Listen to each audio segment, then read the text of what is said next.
What's going on, guys? I know it's been a little while since I uploaded my last video. I feel like it's been maybe a week, couple weeks. Not really sure. I gotta check. Today's video is going to be something a little different. I actually, I just finished The Witcher 3.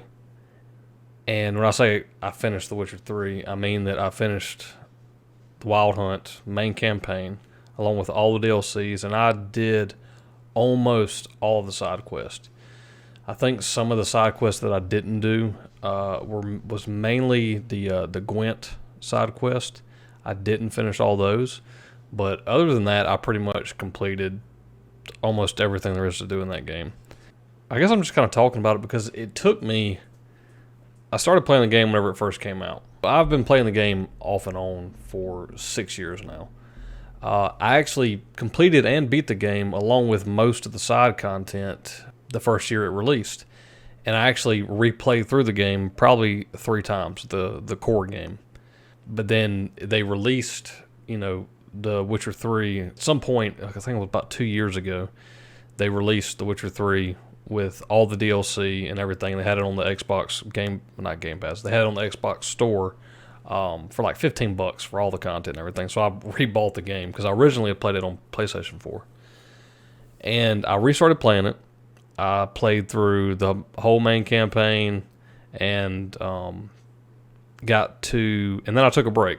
So I beat the main campaign along with almost all of the additional side quests and all that good stuff.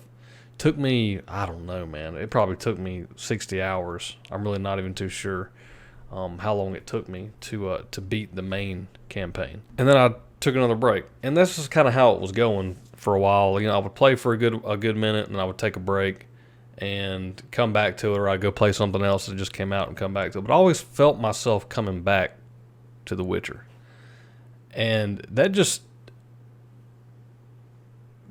in the base game, to me, that just shows how good of a game it really is. Whenever a game you've beat multiple times, time can pass and you start playing it again and you find just as much enjoyment with it as you did the first time you played it. That just goes to show how good of a game it really is. I mean, it's just an incredible game. And then not to mention the fact of the DLC. I mean, the 2 DLC that were released after it, one was Blood and Wine, and the other one was Hearts of Stone DLCs. And the Hearts of Stone, I think I beat it in I forget how long it took me to beat that. It took me a little while. Like 15 hours maybe, something like that, doing all the little side stuff, the main quest.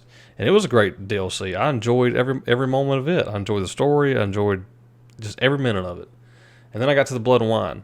And man, the Blood and Wine DLC took me probably as long to beat as the main game took me.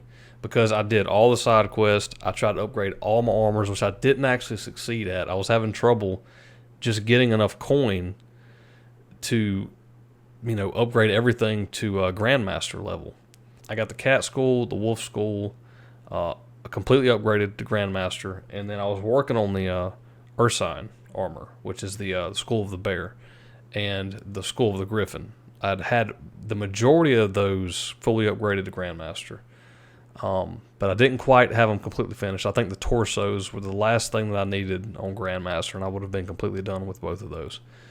But it just got to a point to where I was I put so many hours over such an extended period of time that I just kind of had to finish it. So I ended up just bearing down on it. I was like, look, all these side quests are basically done.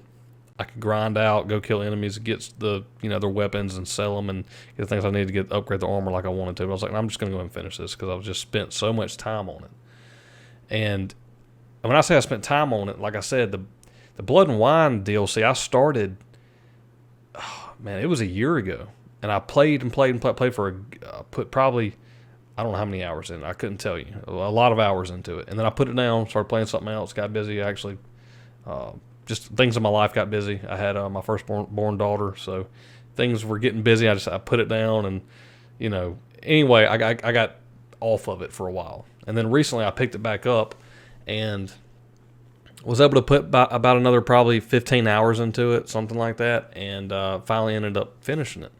And I guess the point of this video, I don't even know if anybody's gonna watch this thing, but I just wanted to talk about the game because over all these years that I played, and over all the hours I put into it, multiple playthroughs, finishing out the DLC, doing all the little side missions, just it is one of the. It is, if it's not the best, it is one of the best.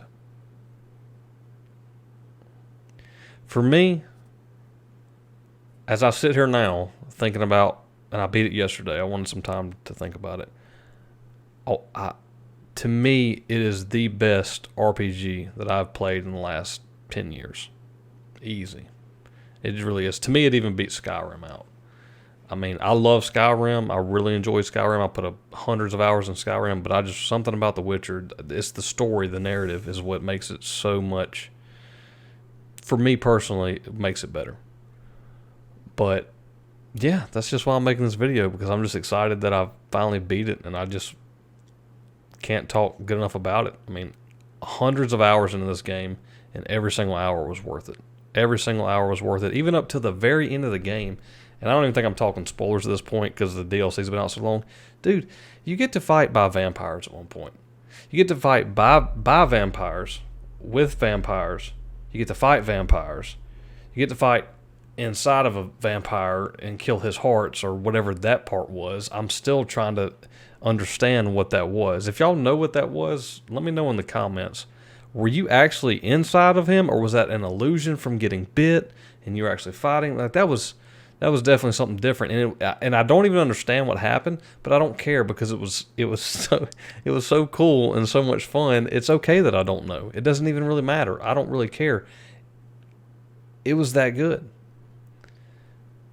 That DLC, those DLCs, both of them, Hearts of Stone was great too. Those DLCs are some of the strongest DLCs I've ever played in a video game, in any video game, period. And I just can't say enough good things about that game. I honestly believe, and what's even crazier is this game originally came out in 2015, 6 years ago.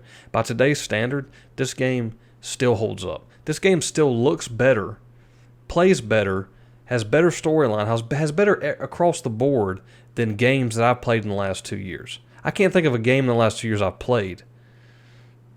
Well, 2 years. So, God of War obviously is something. But we're talking about an RPG. We're talking about an RPG of this, like this. I can't think of one that's came out that I've played that is as good as this is. And I know when it first released, it had its bugs and problems, same way like CD Projekt Red's dealing with Cyberpunk, which that's a little worse. But now, if you go back and play this game, you're still gonna have a bug here and there. But man, this game is just so incredible. It's just awesome. I just want to make this video talking about it, because I'm just excited that, I'm glad that I finally beat it, and I'm glad that all that time and effort that I put into it was rewarded at the end of the game. I actually ended up getting the, I think it was the best, well, Witcher 3 don't really have best endings. There's always a caveat to a best ending. There's always a negative. That's what's great about The Witcher. There's every choice, no matter how good it is, no matter how good the ending is, there's almost always still a consequence. But I got the good ending for the DLC, the Blood and Wine DLC, which is where the two sisters, they both live, and then Dettlaff, no, not Dettlaff, I'm sorry, Regis, he is basically being hunted by vampires because he helped, Geralt defeat one of their own. But it was worth it. It was just worth it. Every minute, man. It was worth every minute. And if you're watching this right now and you've never played The Witcher Wild Hunt, just go play it. I've never played 1 and 2. I think I listened, after I got into Witcher 3, I listened to a sum up video of 1 and 2 to kind of know that part of the story. But even without that, it didn't matter. They do such a good job of getting you into that world and explaining things in a way that doesn't feel like it's holding your hand, because it's not, but it's just such good storytelling. And when you have such good storytelling, the world feels alive, and you have such good background for the world, it's easy to just immerse yourself in the world. Even though you don't know what happened in the other 2 games, it doesn't really matter, because you know what's happening here and now, and that's what matters. So, yeah, I just kind of wanted to sing The Witcher 3's praises. I'm sure most people watching this already know all the great things about the Witcher 3, but I just wanted to say it because, like I said, it is March 1st, 2021, and I have officially completely completed The Witcher 3, Wild Hunt, and all of its expansions. And from me to you, it's worth it. If you haven't played it, go buy it. It's incredible. You'll have a great time, and you'll enjoy it. Thanks for watching the video. See you on the next one. I see you gather before me. Hungry, terrified, clutching your babes to your breast.